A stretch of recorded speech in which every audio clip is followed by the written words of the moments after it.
வரலாற்றில் புறக்கணிக்கப்பட்ட ஒரு இனத்தின் மக்கள் தங்களுக்கான வரலாற்றை தாங்களே ஒரு நாள் எழுதுவார்கள் என்கிறார் அண்ணல் அம்பேத்கர். அப்படி வரலாற்றில் புறக்கணிக்கப்பட்ட இனத்தின் பிள்ளைகள், தமிழ் பேரினத்தின் பிள்ளைகள் எங்களுக்கான வரலாற்றை எழுதுவதற்காக திரண்டிருக்கிறோம் இந்த திருச்சி மண்ணிலே. நமக்கென்று வரலாறு 50,000 ஆண்டுகளுக்கு மூத்த உனக்கும் எனக்கும் வரலாறு என்ன? திராவிட இயக்கம் தோற்றுவிக்கப்பட்ட அந்த தொடங்கிய காலத்தில் இருந்து இந்த 100 ஆண்டு கால திராவிட இயக்க வரலாறு தான் உன்னுடைய அரசியல் வரலாறு, உனக்கு வரலாறு.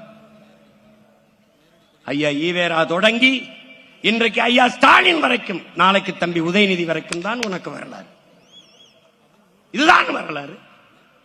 எங்கே உன் மூவேந்தர்? எங்கே இமயத்தில் கொடிய நட்ட இமயவரம்பன் நெடுஞ்சாலாதன்? எங்கே ஆரிய படை கடந்த பாண்டிய நெடுஞ்செழியன் படித்தது? எங்கே எங்கே கல்லணை கட்டிய கரிகால் வளவனின் வரலாறு? எங்கே உலகில் பல்வேறு நாடுகளை வென்று 3வது பெரிய வல்லரசு நிறுவிய அரசனுக்கு அரசன் அருள்மொழி சோழன் வரலாறு எங்கே?